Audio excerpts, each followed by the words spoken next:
Experts discovered why William Henry Harrison really died after less than a month in office. Before we continue with the rest of the video, we could use your help.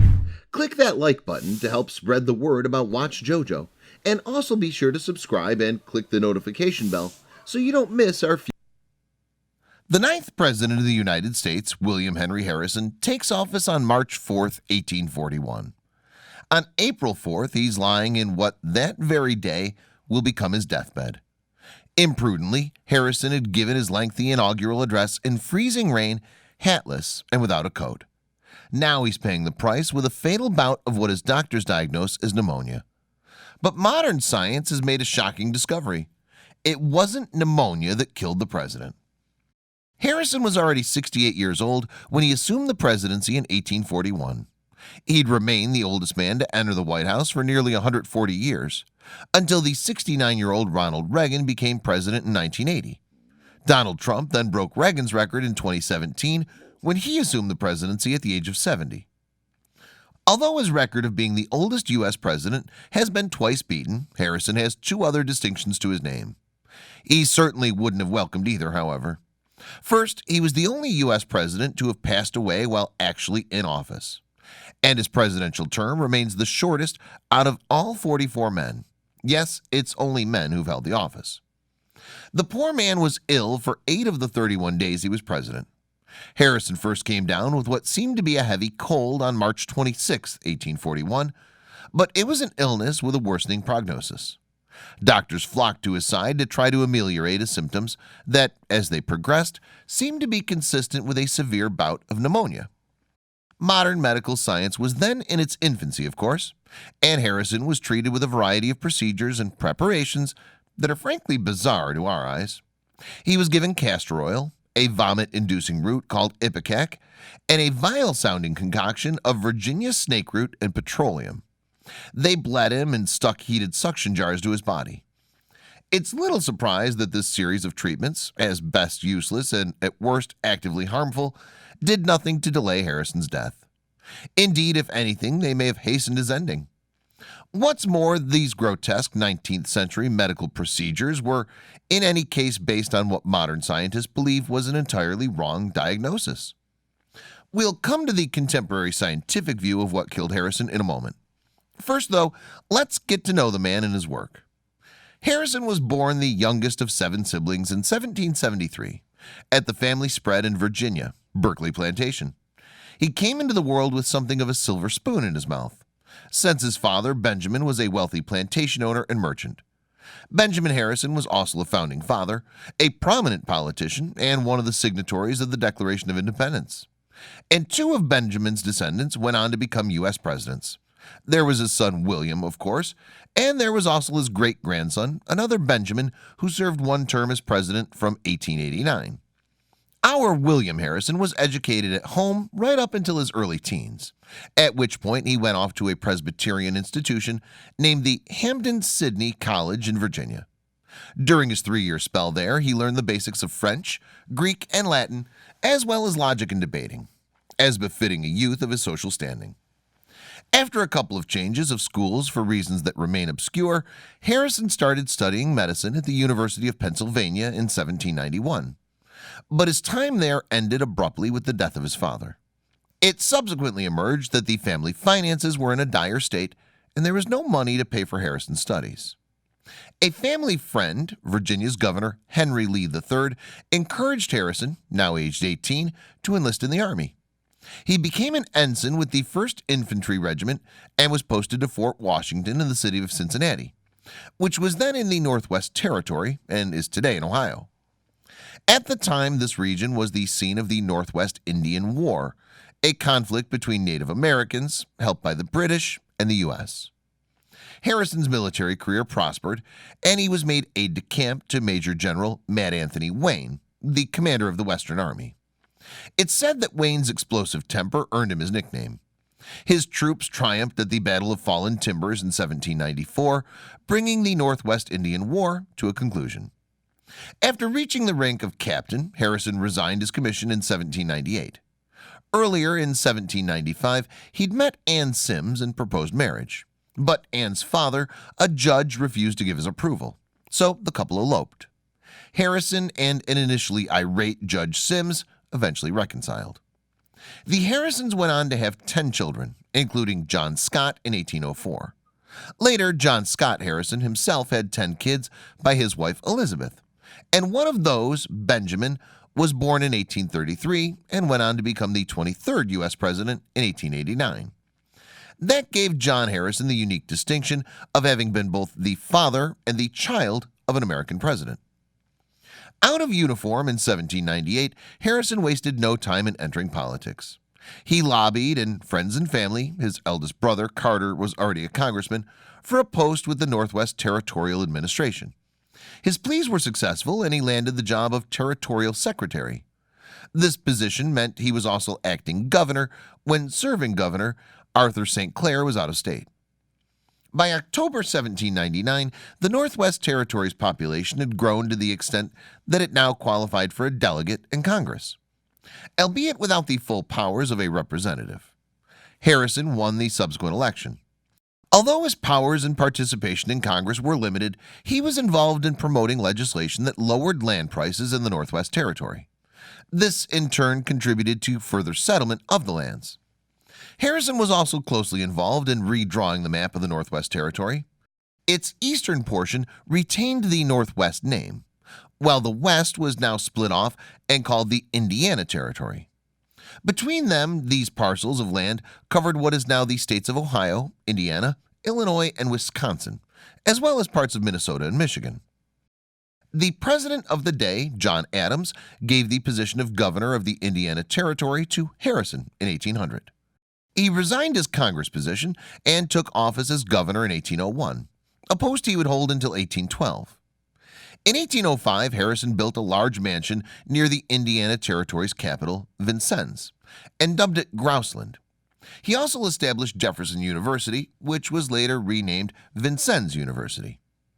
Much of Harrison's time as Indiana governor was spent dealing with the American Indians who lived there. He signed no fewer than 11 accords with various tribes, securing some 60 million acres of land for the U.S. government in the process. Not unnaturally, some of those dispossessed of their territories harbored bitter resentments, and these would come to a head in later years. Harrison was also strongly pro-slavery and wanted to introduce the barbaric institution to the Indiana Territory. But sentiment among the people there was strongly opposed to slavery, and he was never able to achieve his goal. Nonetheless, Harrison did succeed in introducing indentured labor, which saw employers given the power to specify the length of contracts. Some of the Native Americans who'd lost their lands to Harrison's treaties rebelled in 1810. Two Shawnee brothers, Tecumseh and Tenskwatawa, led the uprising, which came to be called Tecumseh's War. In 1811, Harrison mustered a force of 1,000 to march against the Shawnee. The Native Americans ambushed the U.S. troops, but in the ensuing Battle of Tippecanoe, Harrison's men emerged victors. This victory propelled Harrison to national fame and adulation, and many Americans were outraged by the Shawnees' resistance. British influence on the Native Americans was blamed, and in 1812 the U.S. began waging war against Britain. Harrison decided to rejoin the army, determined to play his part in the forthcoming hostilities of the War of 1812, as it's now known. The government appointed him commander of the Army of the Northwest. Harrison won a number of battles against the British and their American Indian allies, culminating in victory at the Battle of Thames, where Tecumseh was killed. At the conclusion of the War of 1812, Congress recognized Harrison's contributions with a gold medal. After the conflict, Harrison negotiated peace treaties with various First Nation tribes, gaining more territory for settlement. Harrison subsequently returned to politics, first serving a spell in Congress as representative of Ohio, and then sitting in the Ohio Senate. He won a seat in the U.S. Senate in 1824 and remained there until 1828. After a short period as a U.S. representative in Bogota, Colombia, Harrison took his leave from politics for the time being.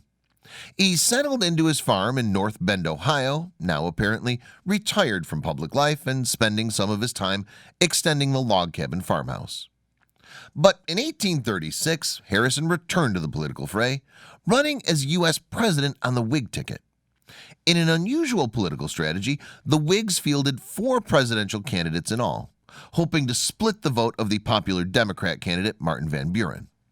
The plan depended on creating a Whig majority in the House of Representatives, which they believed would have to decide who was president after a hopelessly fractured election. However, the cunning Whig ploy failed, and Van Buren won a majority of the electoral vote.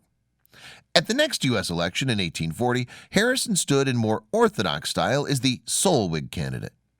One of his main campaign themes was the economy, since Van Buren had presided over a rocky period for American finances, including what was known as the Great Panic of 1837. Harrison and his supporters dubbed Van Buren Van Ruin. Hardly the height of wit, of course, but apparently it was politically effective. In turn, Van Buren and his supporters taunted their opponent as Granny Harrison, the petticoat general. This referred to the fact that Harrison had left the army before the War of 1812 had concluded. Van Buren's supporters also characterized Harrison as an old man, fit for nothing but hunkering down in his North Bend log cabin, swigging cider. With an adept bit of campaigning, though, Harrison turned his last jibe to his advantage, adopting the log cabin and cider motif as a positive, showing that he was a man of the people. In contrast, Van Buren, according to Harrison, was an effete aristocrat. In fact, the casting of Harrison as the man of the people and Van Buren as the upper-class candidate was the opposite of the truth. Van Buren was an innkeeper's son, while, as we've seen, Harrison was born into a plantation and slave-owning family. But then, as now, image was of crucial importance in electoral politics. Harrison duly won the presidential race. Indeed, Harrison took the presidency in a landslide victory, securing 234 votes to Van Buren's 60 in the Electoral College poll. Harrison started his presidency in 1841 with a desire to put the campaign rhetoric and exaggerations behind him. He didn't actually want to be thought of as just a hard-drinking character from the Boondocks. Rather, he wished to portray an image of an educated man of sound judgment. However, as we know, he had little time in which to change his public image. In any case, his first duty was to attend the formalities of assuming the presidency. The first of those was his inauguration in Washington. The big day, March 4th, 1841, was miserably rainy and cold. For some reason, though, Harrison decided to play his part in the ceremony without the benefit of a coat or a hat, despite the weather. He also arrived at the event on a horseback, spurning the covered carriage that was available. What's more, he also chose to give what remains the longest address ever delivered by a new president, all 8,445 words of it.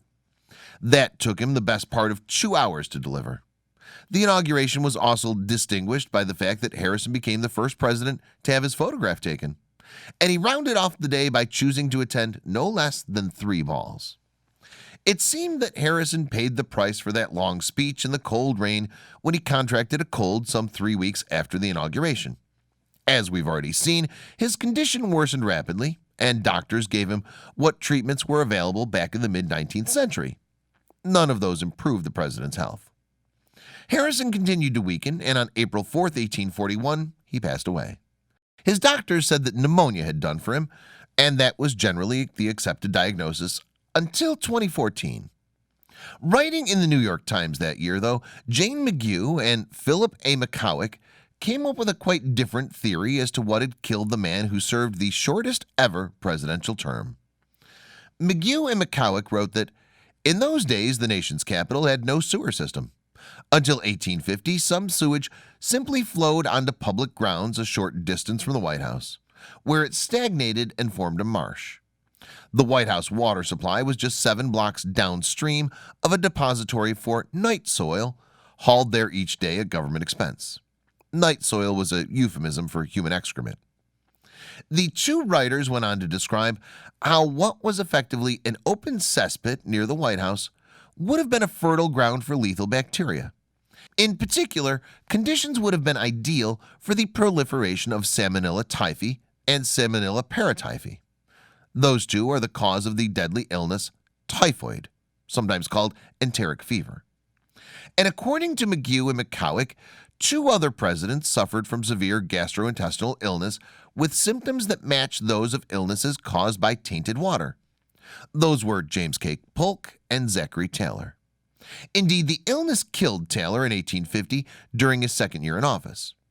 Polk died a few months after his presidency ended in 1849, probably from cholera. McHugh and McCowick theorized that bacteria from the open sewer near the White House may have tainted the water supply there, creating a high chance of serious illness among its occupants. And if Harrison was in the grip of typhoid, some of the treatment he was given would likely have worsened his condition. One of the medicines Harrison's physician, Dr. Thomas Miller, gave to his patient was opium, commonly prescribed for a variety of conditions in the mid-19th century. But in a case of typhoid, opium could actually compromise the patient by inhibiting the gut's ability to flush out toxic microbes. This would make it more likely that the bacteria could enter the bloodstream, making the patient even more ill. So Dr. Miller's diagnosis of pneumonia of the lower lobe of the right lung, complicated by congestion of the liver, seemed to have been debunked. President Harrison, it appears, was the victim of the rudimentary, perhaps better described as non-existent, sanitation system in the 1840s in Washington. This had likely meant that the White House water supply was polluted by raw sewage. Given the character and course of Harrison's fatal illness, McHugh and McGowick wrote, "His untimely death is best explained by enteric fever." Please share this video with your family and friends.